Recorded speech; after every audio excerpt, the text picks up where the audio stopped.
네, 어제 항명 등의 혐의로 기소된 박정훈 전 해병대 수사단장 군사법원의 첫 재판이 있었습니다.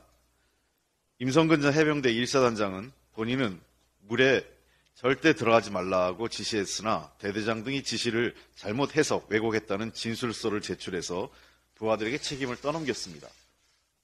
제가 보기에는 그동안에 나왔던 관계자들의 진술과 일치하지 않습니다. 참 못난 사단장입니다. 그 어깨에 붙어있는 계급장이 부끄럽습니다. 권력의 외압에도 굴하지 않고 불이익을 감수하면서까지 본분에 충실하려 한 군인과 자신의 책임을 부하에게 떠넘기는 두 군인의 모습이 드러난 재판입니다. 한 군인의 계급장은 빛났지만 한 군인의 계급장은 참 비루했습니다. 해병대원의 억울한 죽음의 진실을 밝히기 위한 노력이 계속되고 있어 결국 드러날 것입니다. 반드시 해병대 최상병과 관련된 국정조사 12월 국회 내에 시작할 수 있도록 하겠습니다. 오늘 본회의가 있습니다. 그동안 말도 안 되는 법사위원장의 법사위 파업 행태로 모든 민생 법안이 가로막혔습니다. 어제 법안이 통과되기까지 지난 2달간 법사위에서 통과된 법안이 하나도 없었다는 것은 정말 국회가 왜 안 돌아가는지를 상징적으로 보여줍니다. 야당이 법안을 발목 잡는 경우는 종종 있었지만 여당이 파업을 통해서 그 법안을 통과시키는 것은 처음 봤습니다. 도대체 일을 하고자 하는 건지 모르겠습니다. 오늘 본회의 통과 예정 주요 법안이 기초국, 그 다음에 취업 후 학자금 상환 특별법, 미세먼지 저감법, 벤처기업 지원 특별법 등 매우 많습니다. 재난안전관리법도 있고요. 이러한 등등의 법안들에 대해서 지금까지 하나도 통과 안 된 거는 누구의 책임입니까? 이래놓고 야당이 발목 잡았다고 합니까? 참 뻔뻔합니다. 예산도 마찬가지입니다. 어제 무조건 저는 지난번 말씀드린 것처럼 오늘 예산안 우리 당 수정안이라도 단독으로 통과하시겠다는 것을 국회의장께서 간곡히 만류해서 겨우 20일까지 미뤘습니다. 20일로 미뤄난 이유도 좀 황당합니다. 대통령 부재라 다음 주엔 처리가 안 되니 20일 날 처리하자고 합니다. 도대체 대통령과 국회 예산안 통과가 무슨 의미인지 모르겠습니다.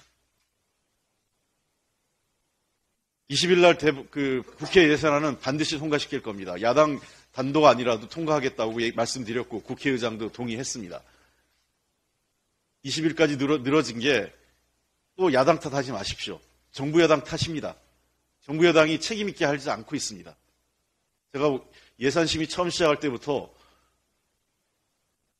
대통령실이 지난번처럼 감나라 배나라면 협조 못하겠다고 했는데 감나라 배나라 그 이상을 지금 하고 있습니다. 대통령실이.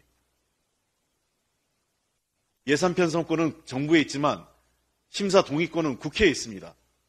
도대체 헌법에 국회 심사 동의권을 대통령과 정부 관계자들은 전혀 존중하지 않는 겁니다.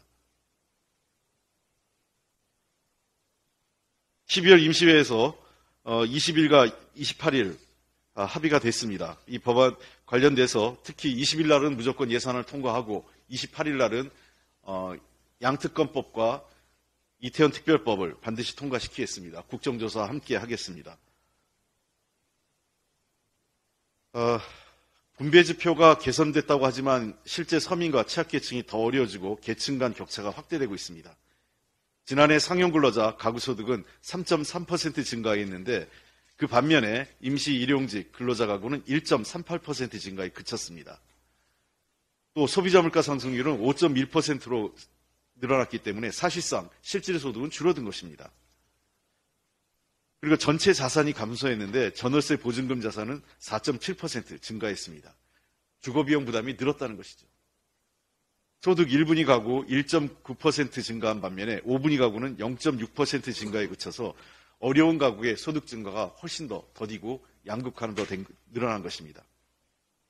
상대적 빈곤율도 더 늘어났습니다. 전체 증가율보다 은퇴 연령층, 여성, 그러니까 은퇴 연령층 중에 특히 여성의 빈곤이 더 약화되고 있습니다. 자영업자 가구의 부채도 늘어나고 있습니다. 경기 침체를 반영한 것입니다. 금융부채 보유 가구 중 원리금 상환 부담, 응답 가구 중 67.6%에 달하고 있고 이자 비용이 1년 사이에 18% 이상 늘었습니다.